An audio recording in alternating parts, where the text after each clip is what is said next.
네, 안녕하십니까. 2023년 11월 23일 마감 시간 내드리겠습니다. 오늘도 시장의 어떤 지수의 큰 변화 없이 개별적으로 종목들이 소폭 변동성을 보이고 있습니다. 특징적으로 그동안 좀 일시적으로 하락했던 엔터주들이 좀 반등이 나왔네요. 하이브, JIP, SM. 네. 역시 YG가 좀 약세를 보이는 것 같습니다. 하이브가 가장 또 치고 나올 때는 또 세게 나오네요. 성장성에 대한 기대감이 좀 작용한 것 같습니다. 그리고 그 만년 고충을 겪었던 에이스소프트가 TL의 어떤 신작에 대한 기대감이 솔솔 나오면서 좀 반등이 났습니다. 오늘은 좀 에이스소프트 얘기를 좀 나누도록 하겠습니다. 자, 한번 에이스소프트에 대해서 육각형 분석을 좀 하면서 어떤 식으로 좀 우리가 중점을 두고 봐야 되는지에 대한 얘기를 좀 하도록 하겠습니다. 자, 보시죠. 우선 네이버, SK텔레콤 했고, 이제 여기에다가 에이스소프트.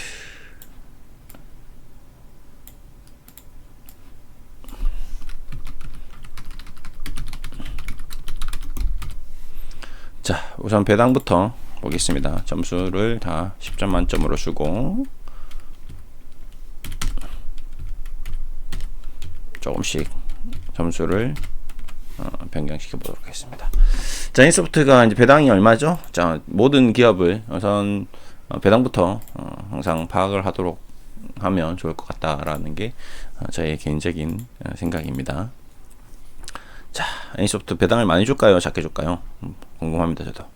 자, DPS 5,000 조금씩 줄어드네요. 지금 8,500원에서 5,800원, 6,600원, 5,500원. 그러니까 아무래도 이익에 따라서 변동성이 있을 겁니다. 그렇죠? 근데 제일 중요한 건 항상 얘기 드렸다시피 꾸준히 좋았느냐 안 좋았느냐가 또 중요한 부분입니다. 그리고 이익이 급등했을 때, 급격히 하락했을 때 그런 것들도 봐야 되기 때문에 어쨌든 일단 지금 5,000원 정도 주고 있다라고 좀 보시면 될 것 같고 수익률은 뭐 적정한 것 같습니다. 이 성장주, 기술주, 게임주로 쳤을 때는 뭐 다른 기업들 볼까요? 크래프톤 없고, 넷마블 없고, 펄어비스 없고, 카카오게임즈 없고, 다 없는데 이 주고 있다는 거는 이익에 대해서 투자자들에게 잘 배분을 하고 있다.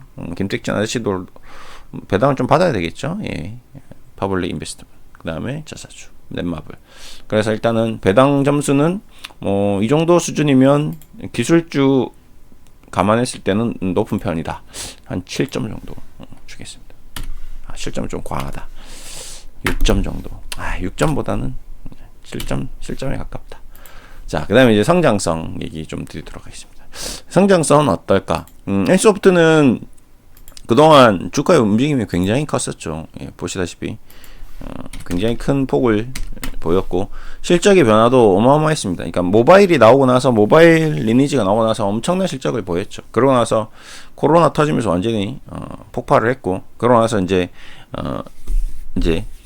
팬데믹이 엔데믹으로 바뀌면서 이제 주가가 이제 조정이 마무리됐습니다. 그리고 나서 이번 분기 실적이 완전 엉망이었죠. 최악이었죠. 예, 바닥을 치고 원래 이제 신작 TL 같은 경우는 내년에 나올 거라고 예상을 했는데 이게 상황이 이제 녹록치 않은 거죠. 주가도 그렇고 뭐 이익도 그렇고 모든 부분이 좀 무리를 하더라도 빨리 좀 당겨야 되겠다 이런 생각을 가질 것 같습니다. 그래서 TL이 사전 캐릭터 1시간 만에 마감되었다. 어제 이런 기사가 나올 정도로 이제 TL에 대한 어떤 기대감이 커진 것 같습니다. 스트론 앤 리버티.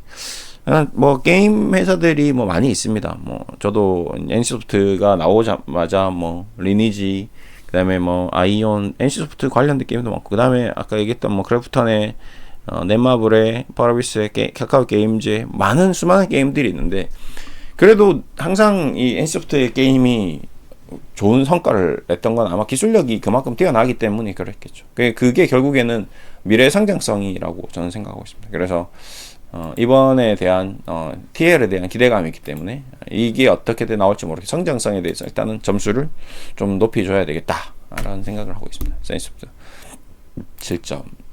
자, 그다음에 이제 시가총액 대비 영업이익 비율. 여기 이제 주가를 이제 쉽게 말해서 대개가 지금 키로당 얼마냐 뭐 키로에 7만 원이야, 8만 원이야, 9만 원이야, 10만 원이야, 5만 원이야 딱 봤을 때 2만 원이다 하면 엄청 싼 거죠. 뭐 우리 무조건 바로 당장 대게 먹으러 가야 되는 겁니다. 키로당 2만 원. 한 마리 2만 원이니까 미친 거죠. 어우 씨, 상상만 해도 너무 행복한데요. 5만 원 정도까지만 되더라도 얼마입니까? 근데 지금 N소프트가 100만 원 주가가 지금 이제 26만 원까지 왔는데, 근데 이 26만 원이라는 숫자와 이 100만 원 숫자에 대해서 이 회사의 어떤 시가총액, 그래 시가총액이 얼마냐라고 봤을 때 5조 8천억. 지금 N소프트는 5조 8천억에 대한 평가를 받고 있다. 그러니까 아파트로 치면 강남의 아파트가 30억, 그 다음에 신도림 아파트 20억, 이런 식으로 아파트가 어떤 그 기업의 가치가 매겨지는데 그 가치가 5조 8천억 정도에 매겨지고 있다 라고 좀 보시면 됩니다. 그럼 5조 8천억짜리 회사에 10%를 벌어야 되니까 이 회사는 그래도 한 5천억 정도는 돈을 벌어야 되겠죠. 5천억 정도 돈을 벌어야지 기업으로서 가치가 있는 거죠. 예. 한번 보겠습니다. 그래서 일반적으로 저는 이제 영업이익에 대해서 이제 우선 보는 거죠. 당기순이익은 그때그때 갑자기 뭐 회사에서 뭔가 일시적인 수익이 나올 수도 있기 때문에 꾸준한 수익이 아닐 수도 있고요. 그 다음에 뭐 연결 재무제표로 해서 자회사 막 이런 것도 있고 하기 때문에 저는 단순하게 영업이익을 이제 주로 보는데, 작년 같은 경우는 5천억 10%를 찍은 거고, 당기순이익도 순이익이 마진이 좋은 거죠. 2020년 코로나 때 이제 정점일 때 8천억 찍고 매출도 좋고 다 좋았었는데, 이제 올해 이렇게 1,500억, 2천억 이제 급감을 죄송합니다. 예, 올해 연간으로 2023년 1,500억, 예, 2천억 정도로 마무리될 것 같은 그런 이제 불길한 기운이 결국 이제 TL을 빨리 조기 등판을 시켰다라고 좀 보시면 될 것 같습니다. 그래서 내년으로 이제 봤을 때 정상화되면서 한 3천억. 그러니까 결국 이제 내년을 스로운 리버티가 나오고 뭐 정상화된다 하더라도 3, 4천억을 보고 있으니까 약간 점수가 낮아질 수밖에 없는 것 같습니다. 그래서 시총 대비 영업이익 비율은 좀 낮은 편이다. 6. 예, 그 다음에 주가가 아까 말했던 100만 원짜리가 24만 원 갔으니까 저평가 아니냐 라고 볼 수 있는데, 이제 단순하게 주가가 많이 내려서 저평가인가 아니면 업종 내에서 어떤가, 코스피 대비 어떤가를 좀 비교해 볼 필요가 있습니다. 그래서 EPS 같은 경우는 코스피보다도 높고 업종 내보다 좀 높네요. PR도 코스피보다는 업종보다 더 높습니다. EV, EBITDA도 업종 대비 코스피 대비 좀 높은 편이고요. 네. ROE는 뭐 그럭저럭 기본 하는 것 같고, 아까 배당 수익률 얘기했는데 코스피도 조금 낮기 때문에 아까 7점 줄까 6점 줄까 하다가 결국에는 그래도 게임주 치고는 잘 나온 거라고 해서 이제 업종 내에 봤을 때는 7점인데 전체적으로 봤을 때는 뭐 저평가 상태까지는 아닌 것 같다.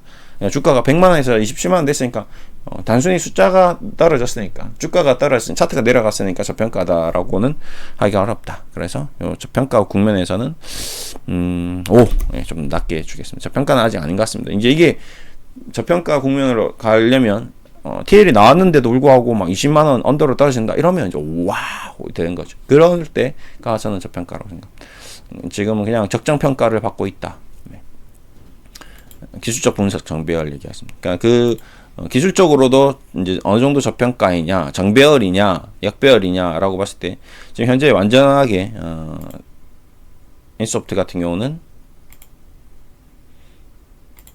역배열 상태입니다. 241선, 121선, 61선, 그리고 캔들들이 60일과 121선에서 이제 올라오고 있는 중이긴 한데 아직 역배열 상태다라고 보시면 되고, 장기이동 평균선상 이 주가가 이제 어느 정도 더 이제 이 20만 원대를 유지하고 여기서 움직임을 계속 보이다가 30만 원 넘어서면 이제 다시 정배열화 될 수도 있겠죠. 그래서 차트 기술적으로는 좀 정상화되고 있는 N소프트가 이제 리니지 죄송합니다. TL이 나올 때까지는 그래도 기대감으로 좀 한 30만 원 쪽까지 갈 수 있는 가능성이 좀 높지 않을까. 예. 그렇게 보고 있기 때문에 기술적으로는 좀 점수를 좀 부하게 주겠습니다. 완전 주가가 쭉쭉 빠지는 그 구간을 좀 지나선 것 같고요. 그 다음에 외국인 지분율. 그래서 최근에 이제 이 주가의 움직임을 외국인이 이제 사서 올린 것이냐, 아니면 외국인들이 뭐 그래도 계속 올라오는데 반등이 나오는데도 팔고 있느냐, 이제 이런 것들을 좀 체크해 볼 필요가 있거든요. 그래서 반등이 나오는 구간에도 외국인 지분이 조금씩 줄어들었네요. 전적으로 한번 보겠습니다. 그러니까 이번 하락의 어떤 주시장의 핵심적인 어떤 포지션에서 보면 대부분 외국인들이 일부 비중이 줄어들었습니다. 그러니까 50%대에서 지금 40%대까지 줄어들었죠. 그러니까 지분이 많이 빠진 10%나 빠졌다는 거는 그 10%에 대한 어제도 얘기 드렸지만 돈이 충분히 NC소프트를 투자해서 수익을 냈던 자금들이 아니면 NC소프트에 투자를 하면서 수익을 추구하려고 했던 자금들이 주시장에서 이제 빠져나가 버린 거죠. 완전히. 예. 미국 채권 아까도 얘기했지만 미국 국채 금리 미국 금리가 너무 지금 좋잖아요. 예. 그러니까 미국인들이 봤을 때는 이 4, 5% 되는 이 금리에 그냥 넣어두는 게 더 안전하게 돈을 더 많이 버는 거다라고 느끼는 거죠. 그래서 한국 주시장에서 자금을 빼서 그냥 미국 국채 투자를 하고 있는 걸 수도 있다. 이제 일부는 그렇다. 근데 그렇게 아니어도 그렇지 않을까라고 생각하면서 이제 주식 투자자들이 좀 외국인 기관 투자자들이 이쪽에서 포트에서 비중을 좀 줄이는 그런 현상들이 주가를 낮췄고, 그렇게 주가가 낮춰지다 보니까 굳이 뭐 주식을 안 사더라도 뭐 채권을 안 사더라도 그냥 현금을 가지고 있을 수도 있다. 그냥 주가 하락에 대한 우려감에 대한 리스크 관리 차원에서 이제 이런 현상들이 나온 것 같습니다. 그래서 일단 외국인 지분율은 지금 현재 아까 본 것처럼 안 좋기 때문에 5점, 네, 점수가 많이 안 좋습니다. 그래서 평균 100점 만점에 한 60점 정도, 좀 좋은 편은 아니죠. 예. 기본 그래도 한 70점 정도를 유지를 해야 되는데 그렇게 높은 편은 아닌 것 같습니다. 예. 배당성 그래도 지금 NC소프트를 샀을 때 이 높은, 솔직히 말해서 TL이 터져버리면 이제 주가가 폭발하는 거잖아요. 근데 배당을 주기 때문에 이 정도 수준의 배당을 받으면서 주가가 만약 폭발을 할 가능성이 있다면 배당 수익면, 예, 그러니까 우리가 도파민이 분배될 때 막 흥분하고 힘이 막 뭔가 찌릿찌릿하고 이런 거도 있는데, 도파민이 완전히 주가가 터지면 도파민이 분배되면서 이제 행복한 호르몬도 계속 나오는, 배당도 계속 나오는 그런 국면으로 갈 가능성이 있는 종목이죠. 그렇죠. 여기서 뭐 50만원, 60만원 TL이 터져버리는 거죠. 막 이제 와, 뭐지? 그러면 엄청난 매력이 있기 때문에 이 종목은, 예를 들어서 크래프톤이나 넷마블 했을 때는 주가가 만약에 안 되더라도 배당을 못 받잖아요. 근데 얘는 조금 밀리더라도 배당을 받는다는 거죠. 연말에 이거 배당 받고 엎어서 더 주가 상승하면 기분이 더 좋은 거죠. 그리고 이제 TL에 대한 성장 기대감. 대신에 이제 시총 대비 영업 비율이나 저평가는 좀 아닌 것 같다. 아직 좀 그냥 적정가, 그냥 기본에서 조금 밀려 있는 정도 수준. 주가가 많이 빠졌으니까 많이 빠졌다고 생각할 수 있는데 그 정도는 아닌 것 같고. 그리고 그 주가 하락했던 부분은 외국인이 나갔던 부분. 미국 금리. 그러면 외국인이 이제 돌아온다면 이제 주가가 이 부분이 다시 7로 올라온다면 어떤 움직임이 굉장히 좋아질 수 있는 그런 부분이 존재한다고 보고 있습니다. 그러니까 결국에는 수급적으로 우리나라 투자자만 주식을 사서는 지금 힘들고, 미국 금리가 떨어져야지 결국 NC소프트도 좀 더 주가 움직임이 탄력적일 수 있겠다. 그렇게 보고 있습니다. 그러니까 TL 두 가지죠. 그러니까 TL도 잘 되는데 미국 금리가 내렸다. 그러면서 외국인이 다시 돌아왔다. 이러면 곱하기 2로 움직일 수도 있는 거죠. 그런데 배당을 받으니까 예쁜 주식이다. 그래서 우량주죠. 제가 봤을 때 이 대한민국의 게임 회사들 중에서 가장 기술력이 높은 회사 중에 하나가 아닌가라고 저는 생각하고 있습니다. 아마 우리가 뭐 고스톱도 지금도 치고 포커도 지금도 하고 있고 영원히 좀 살아남을 수 있는 기업 중에 하나가 NC소프트이지 않을까. 게임 회사 중에서는 저는 단연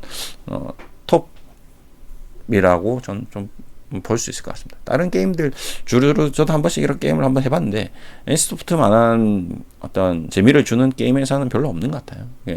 그거는 정말 20년 30년을 지금 리니지로 올려 먹는 그 자체가 재밌으니까, 사람들이 지금도 재밌으니까 그렇게 생각하고 있거든요. 그러니까 도파민을 분배시키는 그런 게임 회사인 거죠. 오늘은 좀 이렇게 얘기 좀 드렸고, 어쨌든 현재 국면에서 만약에 좀 더 주가가 또 많이 빠졌는데 TL에 대한 출시 기대감이 있으니까 또 기술적 반등이 나올 수 있고, 잘 보시면서 주가 흐름을 체크하시면 좋을 것 같습니다. 일단 뭐 하방 경직선 이 20만 원 정도는 뭐 거의 지지받지 않을까 생각되고요. 만약에 주가가 뭐 밀려서 좀 하락한다면 기술적으로 바로 탱탱 좀 반등하는 그런 국면들이 오지 않을까. 그래서 요 일목균형표 선행 스팬 언더에서 만약에 움직임이 이런 식으로 나온다 그러면 한번 매수의 기회가 되지 않을까. 뭐 이런 느낌이 좀 드네요. 어디까지나 최종적으로는 본인이 판단하고 본인이 어떻게 투자를 해야 될지 항상 자신의 어떤 여건에 맞게끔 투자하는 게 가장 중요합니다. 모든 주식은 본인의 돈이고 수익도 본인 거, 손실도 본인 거, 다 본인 거니까 남의 얘기를 듣고 사고 팔고 하면 절대 안 된다는 거죠. 예. 좋아질 거다라는 기대감도 본인이 판단을 해야지 다른 사람이 판단해주면 안 된다.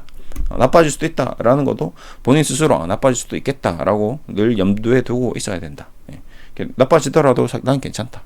본인 스스로 마음가짐을 하시는 게 제일 중요하다라는 얘기 드리면서 마무리하겠습니다. 감사합니다.